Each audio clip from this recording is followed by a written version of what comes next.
Story time about the time that I was kidnapped. I would just like to add in an extreme trigger warning. So a little background information. I was 16 at the time, and my two friends invited me to a birthday party. It was this girl and her boyfriend.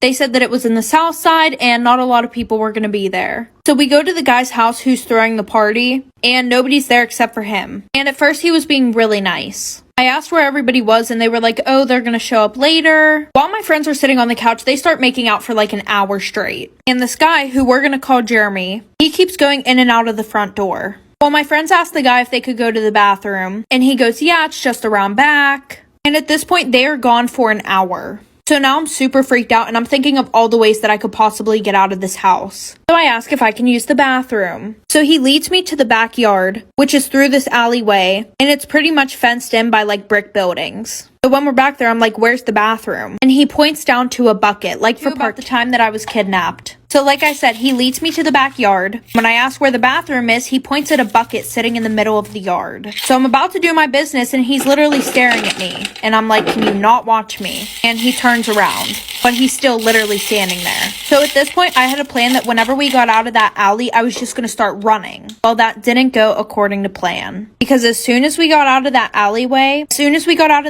he grabs me by my hair and drags me into the house. So right now, I'm super scared. I'm thinking, where the hell are my friends at? Well, then he says, we're gonna play a game. So at this point, I'm just going along with everything because I want to make it out of this alive. So he puts a screwdriver in this lock in the front door, and then he makes me turn around and count to 15 and then turn back around. When I turned back around, he was standing there naked with a pair of leather gloves on, and at this point, I'm thinking that my friend set me up. Anyways, he punches me in the face, knocking me out cold. I woke up later to him choking me while I'm laying on the floor, like for part 3. 3 about the time that I was kidnapped. So like I said, he had punched me in the face, knocking me out cold, and when I woke up, he was choking me while I was laying on the floor. And he says, you're gonna do whatever I say or I'm gonna kill you. And just to prove it to you, he starts choking me in this weird way where I literally am coming in and out of consciousness. Apparently, if you choke somebody a certain way, they can literally pass out. So I said, I'll do whatever he said, and that's whenever he forced me to take off all my clothes. For the next 5 days, I had been sexually assaulted repeatedly and had no food or water. One minute he would be completely fine and then the next he would act like a psycho. He would be like, nobody loves me, I'm the spawn of Satan, I'm Satan's child. Just a lot of off the wall shit.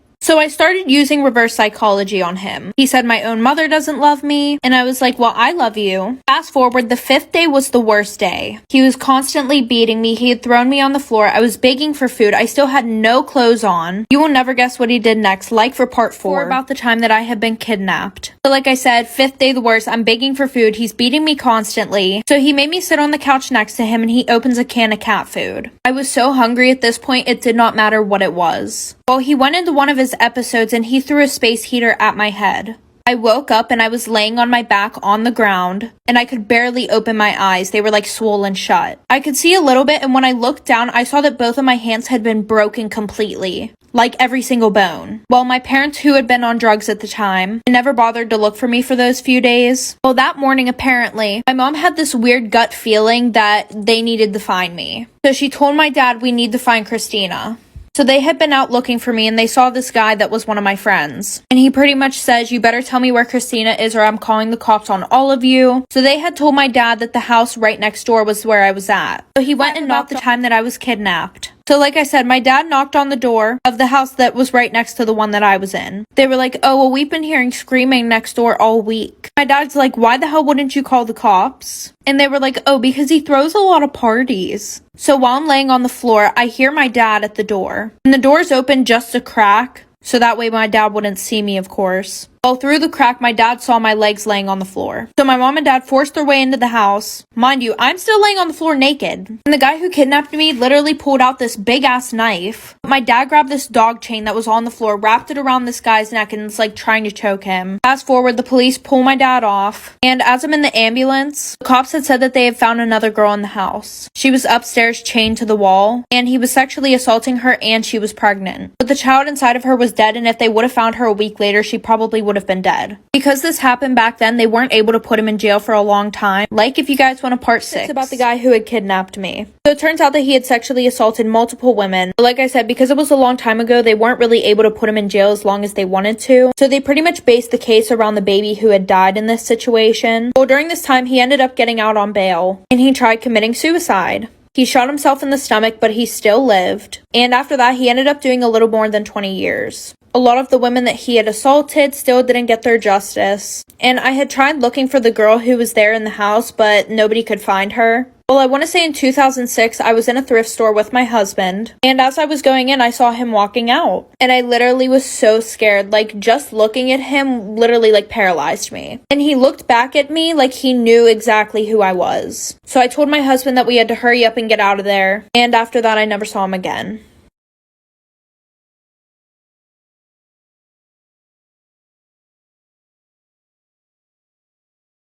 Story time about how I was sexually harassed twice while working at Walmart. So a little background information. This all happened last year. So originally I was working in a warehouse, but whenever COVID hit, lost my job, I had to get a new job. So I applied at Walmart in the electronics section because they paid more money, period. And on my second day, I finally went and started working in electronics. So they had asked some of the employees to show me around. So while this one employee was showing me around, he took me to the back where the photos were. Well, whenever I got back there, this employee named Terry said, "Oh, she's mine." I just laughed and brushed it off because I felt super uncomfortable and awkward. And he knew I was underage because my name tag was yellow. But even after that, he still kept coming up to me, calling me weird names, just being a total creep. Like, he would keep coming up to me and get super close to me to the point where I could literally feel him fucking breathing on my face. How I was sexually harassed twice while working at Walmart. Something I forgot to mention in the first part, I reported Terry several times and they still did nothing about it.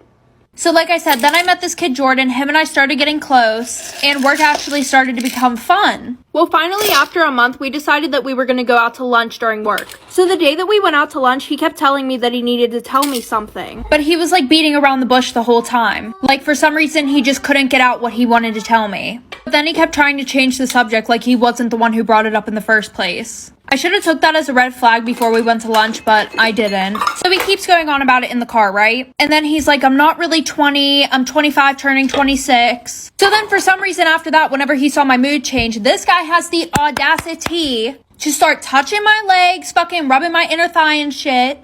I kept telling him to stop. I was like, "What the fuck are you doing?" So then I told him I'm getting out of the car. And he says, "I'm not gonna let you like for part 3 of how I got sexually harassed twice while working at Walmart." So like I said, he wouldn't let me out of the car, but then we got back to work. And then he had the audacity to keep asking if I was okay when he literally just sexually harassed me in the car. So I went to the bathroom, literally had a whole fucking mental breakdown. I called my mom to come get me because I was not finna stay there. So the next time that I went back to work, I grabbed my stuff and I gave it to one of the workers to go and give to a manager and tell them that I was quitting. Well, one of the managers caught me walking out the back door and she was like, "What's wrong?" So I immediately broke down. I started telling her what was going on. And then a crowd of people came around us being nosy as fuck, listening to what I was saying. And she was like, "You're not quitting. I'm gonna take care of this." So she sent me home and she said that she would call me whenever it was taken care of. So 2 days goes past, I'm like, why the fuck hasn't she called? So then I call and I found out that she fired me. So I reported everything to Walmart ethic team and they just closed my case. They basically didn't do shit about it. Oh, and Jordan wasn't really a manager, he was a supervisor. Should I try to take this to court? About how I got my ex-boyfriend back for cheating on me. So a lot of background information. My ex and I were together for almost 2 years, and throughout our whole entire relationship, he had been cheating on me. I'm not surprised though. But what I am surprised about is that he was cheating on me with my best friend. Well, my ex-best friend now. Before my ex and I got together, my best friend had a crush on him for like a week, right? And then she got a boyfriend. And I had asked her, is it okay if I get with him? Like, him and I have been talking, he said that he really likes me. And she said, yeah, of course, that's perfectly fine. I don't care, I don't like him anymore. So I was like, okay, we're all good to go. So a month later, him and I start dating. Well, I found out that he was cheating on me when I went through his phone and saw all these nude pictures of my best friends and videos of them doing the nasty. So I decided I had to get him back. And my best friend, of course. My best friend was still with her boyfriend. But her boyfriend was my ex-boyfriend's best friend. Like for part 2. Part 2 about how I got my ex-boyfriend back for cheating on me. So I'm just gonna throw this in here real quick. I'm pretty sure the only reason why my best friend did all that stuff with my ex was was because she was pissed off at me for actually dating him. Because from what I had heard through other people who knew that she was doing that with my boyfriend, they said that she didn't talk to him or anything anymore. And that she really actually loved her boyfriend that she was with. Little TMI. Throughout my boyfriend and I's whole relationship, he would beg me to be open-minded while being intimate. And he would want to do things that I really just did not want to do. There was a long list of things that he wanted me to do. So a week later, I told her boyfriend, but I told her boyfriend not to tell her because of my plan. And that whole week, my boyfriend was apologizing to me, saying he was so sorry and that he wants me back, blah, blah, blah, blah, blah. And my best friend thought that her boyfriend was loyal as fuck. Not anymore. So I told him about my plan, which was to do everything that my boyfriend begged me to do during our whole relationship with him. And for him, it would just be enough to send it to her because she thought he was loyal. Like for part 3.